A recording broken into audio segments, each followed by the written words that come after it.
Good day mga ka-EA support. Today's video, ayan, Martes ng umaga.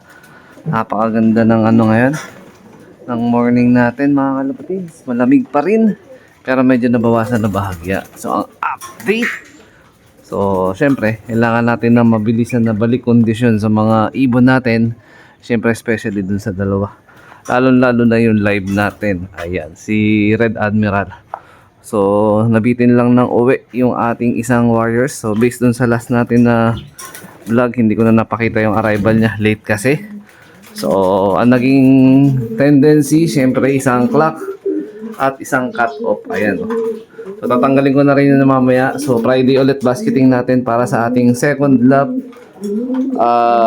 sa OB. Then, magiging first lap naman ng ating YB category. Ayan, sa BBC. So, record-breaking, 50,000 total birds ang nirelease sa Gumaka, Quezon. So, tingnan natin sa second lap. Pero tingin ko marami namang nakauwi na mga Warriors.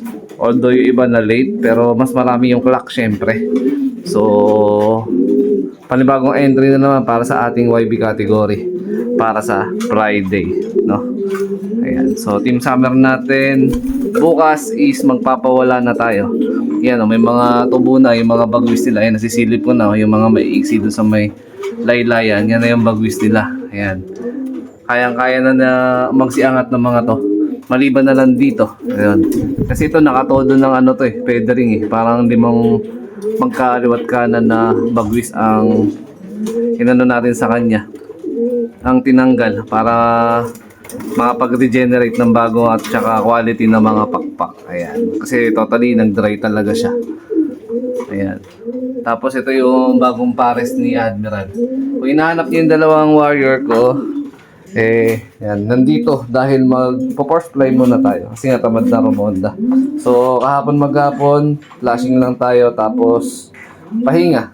Totally, although malapit lang yan, pero yan, gusto ko lang sanayin sila ng ganong routine na pag Monday, pahinga talaga muna ibibigay natin sa mga panlaban natin. So nagbigay lang ako ngayong umaga ng honey, direkta na sa bibig nila. Diyan na napper natin etong B12 tsaka itong digestion pills, pero ano to, power pills yun nasa loob. Mamayang gabi natin yan ibibigay dito sa dalawang warriors natin.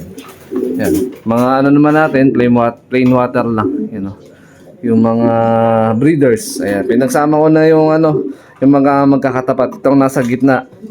Yan, nag-successful naman yung kanilang pairing. Medyo nahirapan lang din ako, although matagal na silang magkakatapat nung pinagsama ko. Talagang medyo nagkaroon pa rin ng konting casualties, pero buti na lang, ayun nga, napagpares-pares na natin. So, bukas magpapatuyo na rin siguro ko ng mga buhangin. Tapos update, ayan, meron na tayong isang pisa dito. Then sana mamaya ulit yung isa. Kahapon na pisa yun yung isa nila. So isang pang out, isang pang north yung sisingsing natin dito. Tapos dito, speaking of pisa, nagabang tayo ng first lap. May napisa dito nung umaga, and then nung kinagabihan may napisa din na pangalawa. So available din to per out. Pero actually meron na nag-i-inquire Mamaya sisendan ko siya ng update. Pero na totally na close deal na. So mamaya ako malalaman.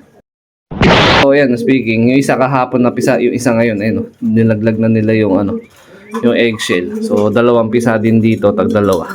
Ito susuksukan natin ng pang north, yung isa available natin for out. Ayan.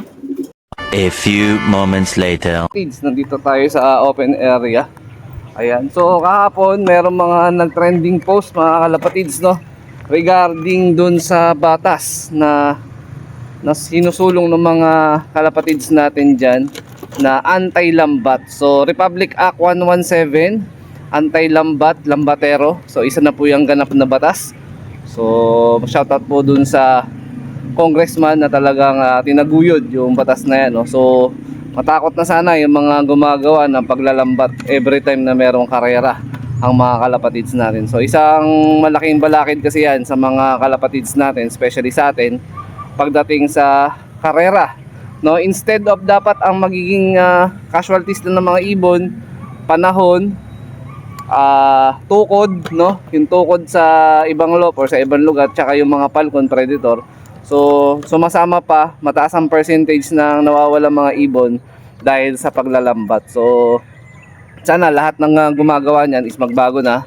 And then sa mga walang planong magbago, sana masakotin na lahat ng mga naglalambat ng mga kalapatid. So hindi natin dapat suportahan yung mga nakakahuli ng lambat, especially yung mga newbie, tsaka yung mga panshare din natin. Alam naman natin sa iba sa mga nag-iibon, meron din talagang sumusuporta dyan. So sana magbago na kayo, tigilan nyo na yung pagsuporta dyan sa lambat, kasi pare-parehas lang tayo maaapektuhan. For example, bumili ka ng lambat na kalapate sa isang lambatero, tapos magbibreed ka, tapos sasali ka sa derby.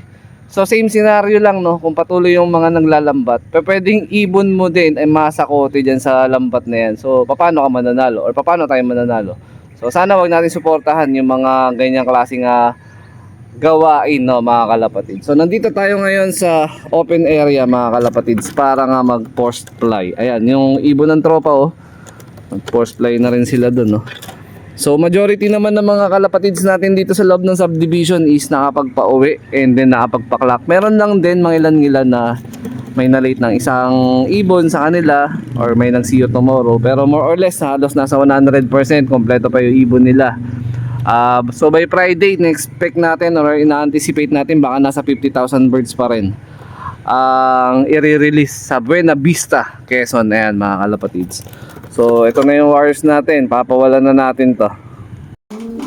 Ito, mga kalapatid, super slow motion muna tayo para sa ating force fly dito sa may open area.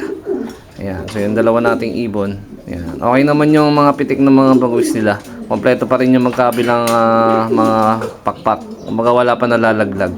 So sana magtuloy-tuloy, no? At maging successful yung ating lipad sa south. Tama po ba yun? Yung mga ibon natin, no? Halos hindi na naman talaga umikot. So in-expect ko na rin naman din talaga na ganyan. Pero gusto ko lang makita kung kaya nilang lumipad, tsaka may pwersa yung pagpitik nila. So mamaya pagpasok ng trabaho, ganun ulit na magiging system natin. Kasama pa rin natin yung dalawang ibon.